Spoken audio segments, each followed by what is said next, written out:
ದಂಡೆಯ ಕೆನ್ನೆಗೆ ಮುತ್ತುಗಳು ನಿಮಿಷಕ್ಕೆ ನೋಡು, ಅಲೆಗಳ ಉಸಿರಿನ ಸದ್ದನ್ನು ತಬ್ಬಿ ಕೇಳಲು ಮುಗಿಲು, ಹೃದಯಗಳ ಹುಣ್ಣಿಮೆಗೆ ಉಕ್ಕುತ್ತಿದೆ ಮನದ ಕಡಲು.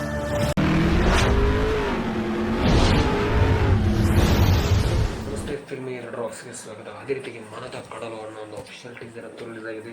ಅದೇ ರೀತಿ ಯೋಗರಾಜ್ ಭಟ್ಟು ಹಾಗೂ ವಿ ಹರಿಕೃಷ್ಣನ್ ಅವರು ಜೊತೆಯಾಗಿ ನಡೆಸುತ್ತಿರುವಂತಹ ಒಂದು ಈ ಮೂವಿನಲ್ಲಿ ಅಥವಾ ಒಂದು ನಿರ್ದೇಶನ ಮಾಡಿ ಇವರು ಕೂಡ ಒಂದು ನಟನೆಯಲ್ಲಿದ್ದಾರೆ ಅನ್ನೋ ಒಂದು ವಿಚಾರ ಕೂಡ ಮೇಲ್ನೋಟಕ್ಕೆ ಕಂಡು ಬರುತ್ತೆ. ಆದರೆ ಒಂದು ಮನದ ಕಡಲು ಅನ್ನೋ ಒಂದು ಅಫಿಷಿಯಲ್ ಟೀಸರ್ ಅಂತೂ ರಿಲೀಸ್ ಆಗಿದೆ ಅಂತಲೇ ಹೇಳ್ಬೋದು.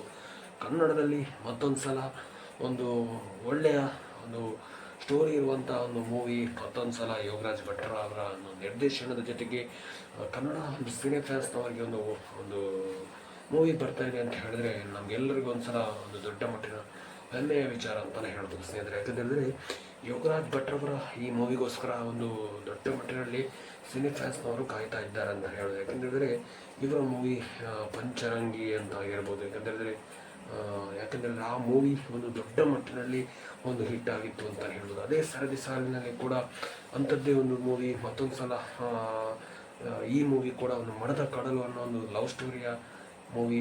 ಈ ಮೂವಿ ಕೂಡ ಒಂದು ದೊಡ್ಡ ಮಟ್ಟದಲ್ಲಿ ಹಿಟ್ ಆಗುತ್ತಾ, ಯಾವ ರೀತಿಯಲ್ಲಿ ಹಿಟ್ ಆಗುತ್ತೆ, ಅದೇ ರೀತಿಯಲ್ಲಿ ಏಕಂತೇಳಿದ್ರೆ ಎಷ್ಟರ ಮಟ್ಟಿಗೆ ಒಂದು ಕಲೆಕ್ಷನ್ ಮಾಡ್ಬೋದು, ಅದೇ ರೀತಿಯಾಗಿ ಕರ್ನಾಟಕದ ಸಿನಿ ಫ್ಯಾನ್ಸ್ ಎಷ್ಟರ ಮಟ್ಟಿಗೆ ಒಂದು ರಿವ್ಯೂ ಕೂಡ ಒಂದು ಕೊಡ್ಬೋದು ಅನ್ನೋ ಒಂದು ವಿಚಾರಕ್ಕೆ ಕೂಡ ನಾವು ಮಾತಾಡ್ತಾ ಇದ್ದೇವೆ ಅಂತಲೇ ಹೇಳ್ಬೋದು ಸ್ನೇಹಿತರೆ. ಖಂಡಿತವಾಗಿಯೂ ಯೋಗರಾಜ್ ಭಟ್ರವರ ಈ ಒಂದು ನಿರ್ದೇಶನದತ್ತ ಅಂತ ಹೇಳಿದ್ರೆ ಒಂದು ದೊಡ್ಡ ಮಟ್ಟಿನಲ್ಲಿ ಏನೋ ಒಂದು ಸ್ಪೆಷಲ್ ಆಗಿರುತ್ತೆ ಅಂತ ಹೇಳ್ಬೋದು. ಯಾಕಂತೇಳಿದ್ರೆ ಯೋಗರಾಜ್ ಭಟ್ರವರ ಮೂವಿ ಬಂದರೆ ಅಂತೂ ಖಂಡಿತವಾಗಿ ಮೇಲ್ನೋಟಕ್ಕೆ ನೋಡ್ಬೋದು ಅಂತ ಹೇಳಿ ಇಷ್ಟ. ಯಾಕಂತೇಳಿದ್ರೆ ಅವರ ಒಂದು ನಟನೆ ಇರ್ಬೋದು, ಅವರ ಒಂದು ನಿರ್ದೇಶನದ ಥರ ಇರ್ಬೋದು. ಯಾಕಂತೇಳಿದ್ರೆ ಒಂದು ಡಿಫ್ರೆಂಟಾಗಿ ಏನಾದರೂ ಒಂದು ಚೇಂಜಸ್ ಇರುತ್ತೆ. ಯಾಕಂತೇಳಿದ್ರೆ ಅಂಥ ಒಂದು ಮೂವಿಯನ್ನು ಮಾಡ್ಕೊಂಡು ಬರ್ತಾ ಇದ್ದೆ ಅಂತ ಹೇಳ್ಬೋದು. ಯಾಕಂತೇಳಿದ್ರೆ ಇಷ್ಟರವರೆಗೆ ಮಾಡಿರುವಂಥ ಒಂದು ಮೂವಿಯಲ್ಲಿ ಕೂಡ ಇರ್ಬೋದು ಖಂಡಿತವಾಗಿ ಏನಾದರೂ ಒಂದು ಚೇಂಜಸ್ ಮಾಡಲಿಕ್ಕೆ ಹೊರಟಿರ್ತಾರೆ ಅಂತಲೇ ಹೇಳ್ಬೋದು. ಅದೇ ರೀತಿಯಲ್ಲಿ ಕೂಡ ಅಂಥದ್ದೇ ಒಂದು ದೃಶ್ಯಗಳನ್ನು, ಯಾಕಂತೇಳಿದ್ರೆ ಅಂಥದ್ದೇ ಒಂದು ಸ್ಟೋರಿಯನ್ನು ಡಿಫ್ರೆಂಟಾಗಿ ಈ ಮೂವಿಯಲ್ಲಿ ಕೂಡ ಖಂಡಿತವಾಗಿ ತೊಗೊಂಡು ಬರಲಿಕ್ಕೆ ಹೊರಟಿದ್ದೆ ಅಂತ ಹೇಳ್ಬೋದು ಸ್ನೇಹಿತರೆ. ಅದೇ ಯೋಗರಾಜ್ ಭಟ್ರವರ ಇತ್ತೀಚೆಗೆ ದೊಡ್ಡ ಸಮಯದ ನಂತರ ಒಂದು ದೊಡ್ಡ ಗ್ಯಾಪ್ನ ನಂತರ ಒಂದು ಮೂವಿ ಒಂದು ರಿಲೀಸ್ ಮಾಡಲಿಕ್ಕೆ ಹೊರಟಿದ್ದಾರೆ ಅಂತಲೇ ಹೇಳ್ಬೋದು. ಯಾಕಂತೇಳಿದ್ರೆ ಇಷ್ಟು ಸಮಯದ ತನಕ ಯಾವುದೇ ಒಂದು ಮೂವಿ ಮಾಡದೆ ಈ ಮೂವಿ ಒಂದು ಏನಾದರೂ ಒಂದು ಸ್ಪೆಷಲ್ ಇರ್ಬೋದು ಅನ್ನೋ ಒಂದು ವಿಚಾರ ಕೂಡ ಹೇಳ್ಬೋದು ಅಂತಲೇ ಹೇಳಕ್ಕೆ ಇಷ್ಟಪಡ್ತೀನಿ. ಅದೇ ರೀತಿಯಲ್ಲಿ ಪಕ್ಕಾ ಒಂದು ಲವ್ ಸ್ಟೋರಿಯ ಕಥೆಯನ್ನಾದರೆ ಒಂದು ಹಾರ್ಟ್ ಟಚಿಂಗ್ ಮೂಮೆಂಟ್ ಇರುವಂಥ ಒಂದು ಮೂವಿ ಇರ್ಬೋದು ಅನ್ನೋ ಒಂದು ವಿಚಾರ ಕೂಡ ಮೇಲ್ನೋಟಕ್ಕೆ ಹೇಳಲಾಗುತ್ತೆ ಅಂತ ಹೇಳ್ಬೋದು.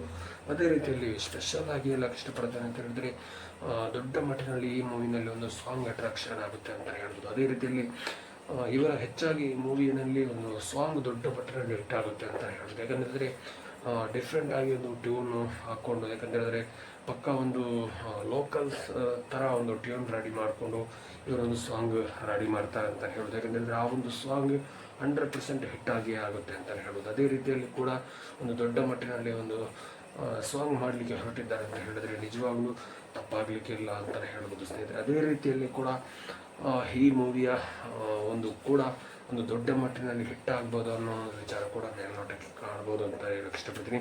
ಕೊನೆಗೂ ಒಂದು ಅಫಿಷಿಯಲ್ ಟೀಸರ್ ಅಂತೂ ಬಂದಿದೆ ಅಂತ ಹೇಳೋದು. ಯಾಕೆಂತಂದರೆ ಟೀಸರ್ನ ಒಂದು ಹೆಚ್ಚಾಗಿ ಒಂದು ಲಕ್ಷಣೆ ವೀಕ್ಷಣೆ ಆಗಿದೆ ಅಂತ ಹೇಳೋದು. ಯಾಕೆ ಅದೇ ರೀತಿಯಲ್ಲಿ ಒಂದು ಟ್ರೇಲರ್ ಬಂದರೆ ಎಷ್ಟರ ಮಟ್ಟಿಗೆ ಒಂದು ಸುದ್ದಿ ಇರ್ಬೋದು ಅನ್ನೋ ಒಂದು ವಿಚಾರ ಕೂಡ ಹೇಳ್ಬೋದು ಅಂತ ಹೇಳಕ್ಕೆ ಇಷ್ಟಪಡ್ತೀನಿ. ಆದರೆ ವಿಶೇಷವಾಗಿ ಒಂದು ಲೋ ಬಜೆಟ್ನ ಮೂವಿ, ಯಾಕೆಂತೇಳಿದರೆ ಅಷ್ಟರ ಮಟ್ಟಿಗೆ ಒಂದು ಈ ಮೂವಿಯ ಕನ್ನಡ ಮೂವಿಯ ಒಂದು ವೀಕ್ಷಣೆ ಕಡಿಮೆ ಆಗಿದೆ ಅಂತ ಹೇಳಿದ್ರೆ ದೊಡ್ಡ ಮಟ್ಟಿನ ಒಂದು ಬೇಜಾರಿನ ಸಂಗತಿ ಅಂತಲೇ ಹೇಳೋದು. ಯಾಕೆಂದರೆ ಈ ಟೀಮ್ನ ಈ ಮೂವಿಗೆ ಒಂದು ದೊಡ್ಡ ಮಟ್ಟಿನ ಪ್ರಮೋಷನ್ ಕೂಡ ಅತಿ ಅಗತ್ಯ ಅಂತ ಹೇಳೋದು. ಯಾಕೆಂದರೆ ಅದೇ ರೀತಿಯಲ್ಲಿ ಪ್ರಮೋಷನ್ ಮಾಡಿದರೆ ಈ ಮೂವಿ ಒಂದು 100% ಒಂದು ಗೆಲ್ಬೋದು ಅನ್ನೋ ಒಂದು ವಿಚಾರ ಇರ್ಬೋದು ಅಂತ ಹೇಳಕ್ಕೆ ಇಷ್ಟಪಟ್ಟಿದ್ದೆ. ಯಾಕೆಂದರೆ ಅದೇ ರೀತಿಯಲ್ಲಿ ಪ್ರಮೋಷನ್ ಕೂಡ ಅತಿ ಅಗತ್ಯ ಅಂತ ಹೇಳೋದು. ಯಾಕೆಂದರೆ ಸೋಷಿಯಲ್ ಮೀಡಿಯಾದಲ್ಲಿ ಇರ್ಬೋದು, ಅದೇ ರೀತಿಯಾಗಿ ಪ್ರೆಸ್ ಮೀಟ್ನಲ್ಲೂ ಕೂಡ ಇರ್ಬೋದು, ದೊಡ್ಡ ಮಟ್ಟಿನಲ್ಲಿ ಪ್ರಮೋಷನ್ ಕೂಡ ಮಾಡಬೇಕು ಅನ್ನೋ ಒಂದು ವಿಚಾರ ಕೂಡ ಇರ್ಬೋದು.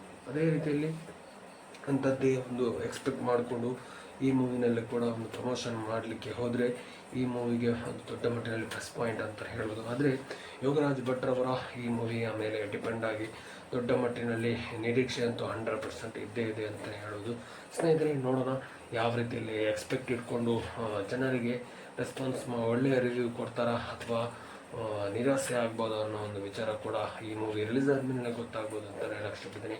100% ನಿರಾಸೆ ಅಂತೂ ಖಂಡಿತವಾಗಿ ಆಗೇ ಆಗಲ್ಲ ಅಂತಲೇ ಹೇಳ್ಬೋದು. ಯಾಕಂದರೆ ಇವರ ಮೂವಿ ಒಂದು ರೀತಿಯಲ್ಲಿ ಬಂದಿರುತ್ತೆ ಅಂತಲೇ ಹೇಳ್ಬೋದು ಸ್ನೇಹಿತರೆ. ಖಂಡಿತವಾಗಿಯೂ ಆಲ್ ಅವರ್ ಟೀಮ್ ತಂಡಕ್ಕೂ ಒಳ್ಳೆಯದಾಗಲಿ.